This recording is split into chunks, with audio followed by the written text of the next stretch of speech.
जैसा कि हम लोग एमएस ऑफिस की सीरीज में एमएस वर्ड पढ़ रहे हैं, तो कल मैंने आपको पिछले वीडियो में पैराग्राफ के जो ब्लॉक था और इसके अलावा जो फॉन्ट ब्लॉक है, क्लिपबोर्ड का ब्लॉक है, इन तीनों को मैंने कवर किया था।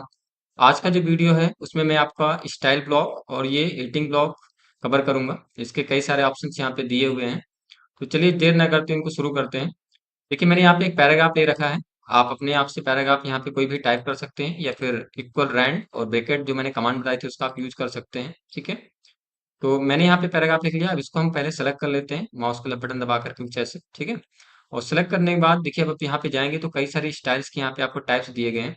और जब मैं कर्सर लेके यहाँ पे जाऊंगा देखिए नॉर्मल स्टाइल लगा हुआ है, इसका नो स्पेसिंग स्पेस कम कर देते हैं। हेडिंग 1 है, हेडिंग 2 है, टाइटल है, सब टाइटल है, सब टाइटल एम्फेसिस है। तो यहाँ पे कई सारी आपको स्टाइल्स के टाइप मिल जाते हैं। आप यहाँ पे जब क्लिक करेंगे इस ड्रॉप डाउन में तो और भी कई सारे आपको थोड़ा सा स्टाइल्स देखने को मिलेंगे जिनका आप यूज कर सकते हैं एक स्टाइल को अप्लाई करने के लिए। ठीक है, तो यहाँ से आप दिए गए स्टाइल में से कोई भी एक स्टाइल अपनी इच्छा अनुसार अप्लाई कर सकते हैं। ठीक है, तो इस तरीके से अप्लाई हो जाएगा। ठीक इसी प्रकार से ऐसे मैंने दूसरे पैराग्राफ को सिलेक्ट किया और यहाँ पे देखिए जाएंगे फिर से अप्लाई सॉरी इसमें, तो इसी के नीचे देखिए ऑप्शन मिलेगा आपको save selection as a new quick style.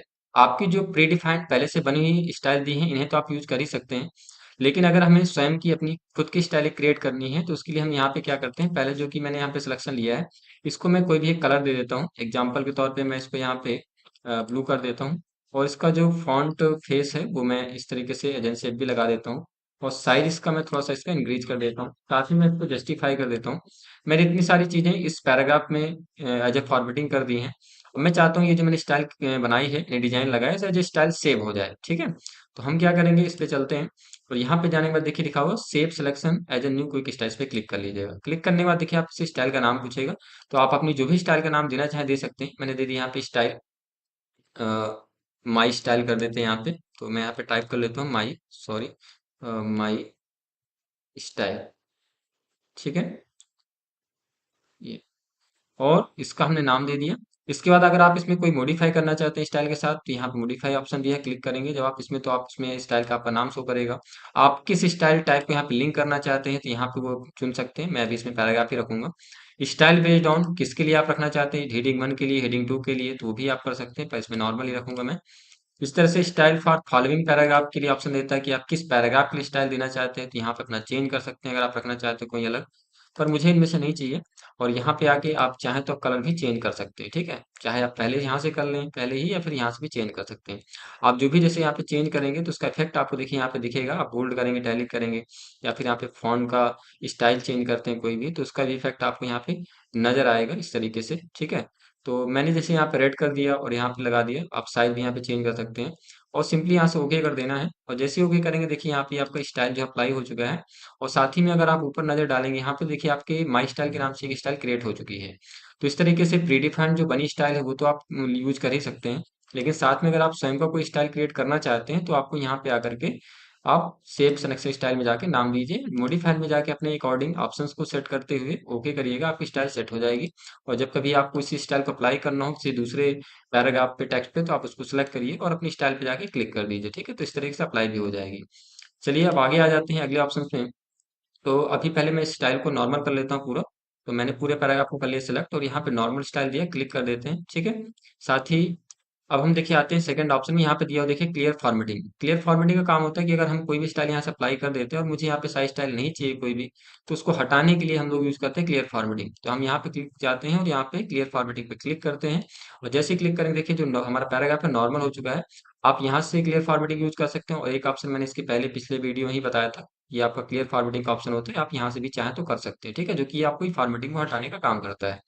अगले देखिए ऑप्शन देखते हैं, यहाँ पे अप्लाई स्टाइल का ऑप्शन दिया है, तो इससे भी आप स्टाइल को अप्लाई कर सकते हैं। जब आप इस पे क्लिक करेंगे तो यहाँ पे आपको कुछ स्टाइल्स की यहाँ पे हेडिंग्स के टाइप में, जैसे हेडिंग 2 लगा दी, हेडिंग 3 लगा दी, तो भी स्टाइल अप्लाई कर सकते हैं। आप चाहें तो यहाँ पे मॉडिफाई में जाके यहाँ से कोई चेंजेस करना चाहते हैं तो यहाँ से कर सकते हैं, या फिर आप इस पे जा करके क्लिक करेंगे तो यहाँ पे बहुत सारे आपके ये साइड में पैनल खुल जाएगा, जिससे आप यहाँ पे इस तरीके से कोई भी स्टाइल बदल सकते हैं। ठीक है, तो ये आपका स्टाइल्स का ब्लॉक था जिसमें हमने स्टाइल्स के बारे में यहाँ पे देखा। इसको मैं यहाँ पे काट देता हूँ, क्लोज कर देता हूँ। अब देखिए आ जाते हैं चेंज स्टाइल में। तो इसमें भी कुछ स्टाइल्स के ऑप्शन मिलते हैं, जैसे स्टाइल सेट में जाएंगे तो यहाँ पे भी आपको जैसे एलिगेंट है, डिस्टिंक्टिव है, फैंसी है, फॉर्मल है। मैं यहाँ पे देखिए चेंज कर रहा हूँ तो नीचे आपको दिख भी रहा होगा किस तरीके से चेंज हो रहा है। तो यहाँ पे कोई भी आप एक अपने हिसाब से जो स्टाइल आपको पसंद आए, आप यहाँ से चेंज करके ले सकते हो उसको, ठीक है। ठीक इसी प्रकार से आगे बढ़ेंगे तो यहाँ पे देखिए कलर्स का ऑप्शन मिलता है, और कलर्स देखिए अभी मैं चेंज कर रहा हूँ तो यहाँ पे चेंज नहीं आ रहा। ये कब चेंज होगा, जब आप यहाँ से कोई भी एक स्टाइल अप्लाई करेंगे। तो मैं यहाँ पे कोई एक स्टाइल अप्लाई कर देता हूँ, जैसे कि हेडिंग में 2 कर देता हूँ, ठीक है।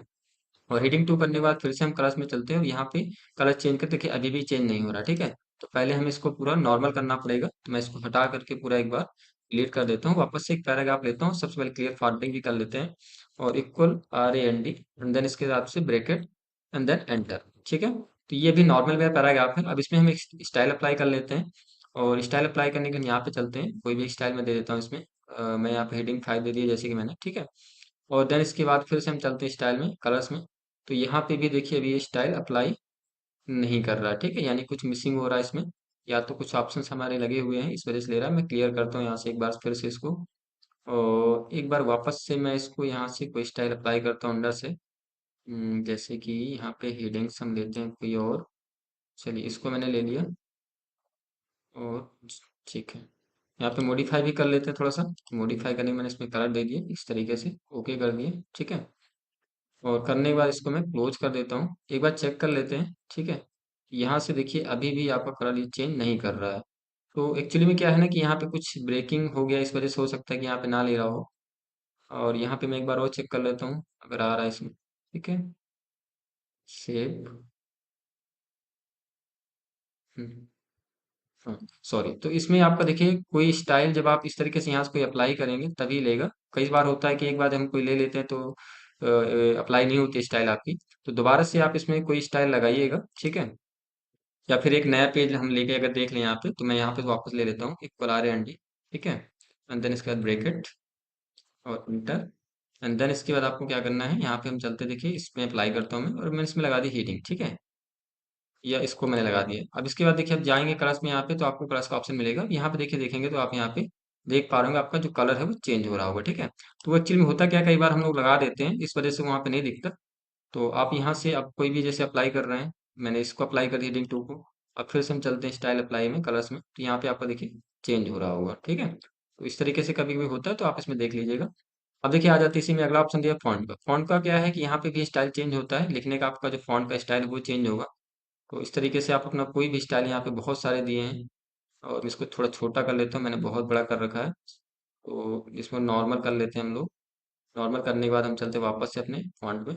देखिए यहाँ पे आपको दिख रहा होगा जो भी मैं चेंज कर रहा हूँ, सामने आपका डिजाइन जो है लिखने का वो चेंज हो रहा होगा, ठीक है। और भी इसके आप नीचे स्क्रॉल करेंगे तो बहुत सारे डिजाइन आपको मिल जाएंगे ऐसे, जो भी आपको लेना हो इस तरीके से आप ले सकते हैं, ठीक है। चलिए ये तो हो गया हमारा स्टाइल्स के लिए। अब थोड़ा सा इसका मैं फॉन्ट साइज बढ़ा लेता हूँ, और यहाँ इसको जस्टिफाई भी कर लेते हैं।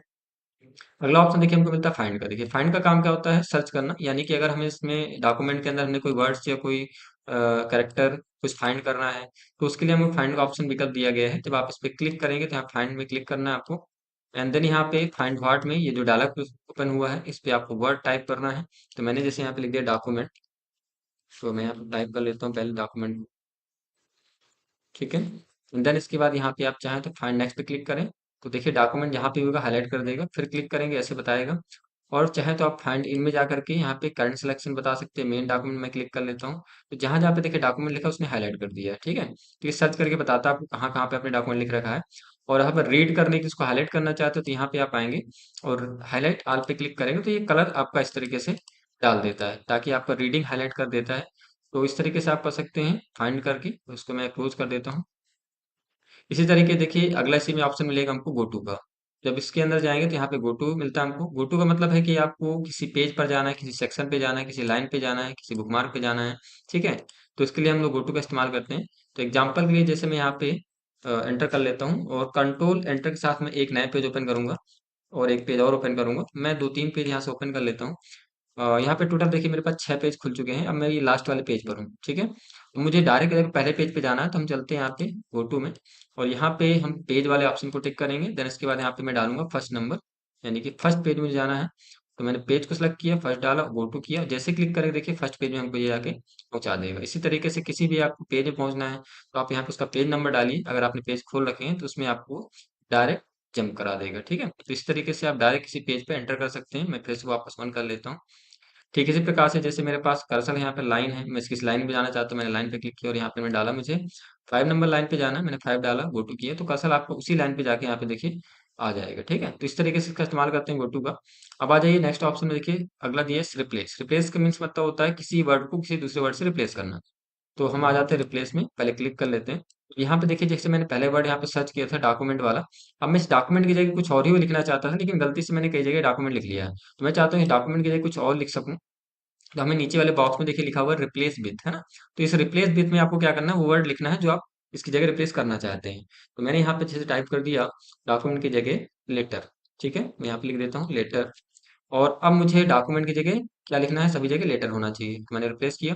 दो ऑप्शन आपके पास रहते हैं, आप रिप्लेस सिंगल भी कर सकते हैं, एक बार पे भी कर सकते हैं रिप्लेस आल। तो मैं पहले सिंगल करके दिखाता हूँ आपको। रिप्लेस किया, देखिए यहाँ पे डॉक्यूमेंट्स को मिला, क्लिक करते हैं और यहाँ पे लेटर हो चुका है। ऐसे क्लिक करेंगे, यहाँ पे मिला, रिप्लेस करेंगे, यहाँ पे हो गया, है ना। ऐसे एक एक करके ये एक एक का रिप्लेस करता जाएगा। और ये भी आप चाहते हैं कि एक बार में रिप्लेस हो जाए, तो ये आप क्या करेंगे, यहाँ पे रिप्लेस आल पे क्लिक कर देंगे। तो इस तरीके से पूरा आपका एक बार में रिप्लेस हो जाएगा। ठीक है, तो जब कोई वर्ड्स हमें कई जगह लिख देते हैं और एक एक वर्ड्स हमें ढूंढना ना पड़े, तो चाहते हैं हमें करेक्शन करना है, तो इस तरह से रिप्लेस ऑप्शन को यूज करके आप कोई भी दूसरे वर्ड से रिप्लेस कर सकते हैं। इससे आपको टाइम की बचत होगी और साथ ही आपको एक एक वर्ड ढूंढना नहीं पड़ेगा। ठीक है, तो ये हो गया रिप्लेस का ऑप्शन। आगे आ जाते हैं, देखिए अगला ऑप्शन हमको मिलता है सेलेक्ट का। ठीक है, तो सेलेक्ट करने के लिए मैंने एक विंडो बना के इसको मैं अभी बंद कर देता हूँ। एंड देन इसके बाद हम आ जाते हैं, इसको मैं यहाँ क्लोज कर देता हूँ। चलिए, ये मेरा एक पैराग्राफ यहाँ पे मैंने बना रखा है ताकि अच्छे से आपको समझ में आ पाए। तो देखिए सेलेक्ट में चलते हैं, पहला ऑप्शन आपका दिया यहाँ पे सेलेक्ट ऑल। ठीक है, सेलेक्ट ऑल का मतलब होता है कि आप अपने अपने पूरे डॉक्यूमेंट में जितने पेज आपने खोल रखे हैं, जो भी आपने इसमें बना रखा है, वो सारा कुछ सिलेक्शन करना है एक बार में। तो आप जब जाएंगे सिलेक्शन में क्लिक करेंगे तो पूरा डेटा एक साथ सेलेक्ट हो जाएगा। ठीक है, इस तरीके से। लेकिन अगर सेकंड ऑप्शन की देखिए बात करें यहाँ पे, अगला ऑप्शन है सिलेक्ट ऑब्जेक्ट। ऑब्जेक्ट मतलब होता है कि जैसे हमने इसमें कोई इमेज कोई शेप इस तरह से बना रखे हैं, और मैं चाहता हूँ कि जब मैं सेलेक्ट करूँ तो सिर्फ मेरा वो ऑब्जेक्ट ही सिलेक्ट हो, बाकी ये पैराग्राफ जो मैंने लिखा है, जो वर्ड लिखा है, ये सिलेक्ट ना हो। तो इसके लिए हम इसका यूज करते हैं सेलेक्ट ऑब्जेक्ट का। साथ ही इसका यूज एक और है जो कि अभी आगे बताता हूँ। जैसे मैंने यहाँ पे सेलेक्ट ऑब्जेक्ट पे क्लिक किया, अभी क्या होगा अगर मैं इन दोनों को सिलेक्ट करना चाहूँ शेप को, ऐसे मैं लेफ्ट बटन दबा के ऐसे इसको ड्रैग को, देखिए बॉर्डर दिख रही है आपको, इसमें क्लिक करें, देखिए दोनों एक साथ सिलेक्ट हो गया है ना। या फिर आप चाहो तो ऐसे पार्टिकुलर भी क्लिक कर सकते हो। और एक चीज और देखिए यहाँ पे देखेंगे तो ये जो देखिए मैंने यहाँ पे डाल रखा है, ये मेरा बैकग्राउंड पे है, यानी जो मैंने ये शेप रखा है ये टेक्स्ट के पीछे है। और यदि हम इसको विदाउट सिलेक्ट ऑब्जेक्ट इसको यूज करेंगे और मैं चाहूँ इसको सिलेक्ट कर लूँ ऐसे, देखिए सिलेक्ट नहीं होगा। क्यों? क्योंकि ये आपका बैकग्राउंड पे है, बैकग्राउंड यानी कि हमारा जो शेप है वो टेक्स्ट के पीछे रखा हुआ है, और हम कर रहे हैं तो यहाँ पे टेक्स्ट पे रख रहा है, लेकिन हमारा ये जो शेप है वो सिलेक्ट नहीं हो पा रहा। अब इसको सिलेक्ट करने के लिए हमको जरूरत पड़ेगी किसकी, फिर यहाँ पे सिलेक्ट ऑब्जेक्ट की। तो हमने सिलेक्ट ऑब्जेक्ट पे क्लिक किया, और जब इसमें जाके क्लिक करेंगे देखिए आप आराम से इसमें अपने शेप को सिलेक्ट कर सकते हैं, उसको कहीं भी आसानी से मूव भी कर सकते हैं। तो ये तब काम आता है इस तरीके से, जैसे बैकग्राउंड पे आप कोई शेप वेप रख देते हैं और उसको सिलेक्शन फिर आप कर नहीं पाते हैं, तो इस तरीके से आप सिलेक्ट ऑब्जेक्ट का यूज करके उसको कहीं भी आसानी से मूव कर सकते हैं और उसको यूज कर सकते हैं। ठीक है, सिलेक्ट ऑब्जेक्ट हो गया। चलिए आगे चलते हैं, नेक्स्ट ऑप्शन में देखते हैं। अगला देखिए ऑप्शन हमको मिलता है select text with similar formatting. इसका मीन्स होता है कि एक जैसे टेक्स्ट को सिलेक्ट करना, यानी जिनकी फॉर्मेटिंग एक जैसी। फॉर्मेटिंग मतलब डिजाइन। जैसे मैंने यहाँ पे एक हेडिंग बना रखी है, कंप्यूटर है, हार्डवेयर है, सॉफ्टवेयर है ना। तो अभी इन हेडिंग्स में मैंने सिर्फ क्या किया है, सिर्फ बोल्ड, यानी कि मैंने जो डाल रखा है वो बोल्ड किया है। इसको मैं हटा देता हूँ ये, और यहाँ पे ये ऐसे मैंने सेलेक्ट कर इसको बोल्ड कर दिया था सिर्फ। ठीक है, इसी तरीके से मैंने यहाँ पे इसको बोल्ड कर रखा है, इसको बोल्ड कर रखा है। तो तीनों में जो मेरी डिजाइन है यानी जो फॉर्मेटिंग है सेम है। और मैं ये चाहता हूँ कि जिनमें डिजाइन एक जैसी है, जिनमें फॉर्मेटिंग एक जैसी है, केवल वही टेक्स्ट सेलेक्ट हो, बाकी सेलेक्ट ना हो। तो मैंने कर्सर रख लिया जिसके जैसा मुझे सेलेक्ट करवाना है, यानी कि मुझे कंप्यूटर में जो फॉर्मेटिंग लगी है बाकी जहां जहां लगी है वैसे ही सिलेक्ट कर ले। तो कर्सर रख लिया। अभी हम चलते हैं सेलेक्ट वाले ऑप्शन में, और यहाँ पे क्लिक करेंगे select text with similar formatting में। देखिए क्लिक करेंगे जैसे ही, तो इसने क्या किया, यहाँ पे कंप्यूटर को सिलेक्ट कर लिया, हार्डवेयर को कर लिया और सॉफ्टवेयर को, कि इसके जैसी फॉर्मेटिंग ही इसमें लगी हुई है।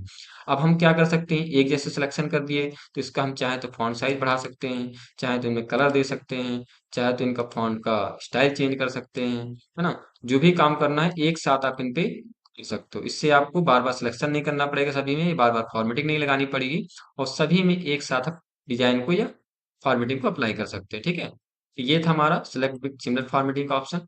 और होम टैब के ऑप्शन जो हमारे थे सारे कंप्लीट हो चुके हैं। आशा करता हूँ कि आपको अच्छे से समझ में आ गया होगा। तो अगर मुझे यहाँ पे कोई प्रॉब्लम होती है कोई, तो वीडियो को आप पॉज करके भी दोबारा से देख सकते हैं, या कोई आपकी क्वेरी है तो आप उसको कमेंट आउट करके मुझे बता सकते हैं। मैं नेक्स्ट वीडियो में आपको उसको अच्छे से एक बार पुनः कोशिश करूंगा अच्छे से समझाने की। ठीक है, थैंक यू।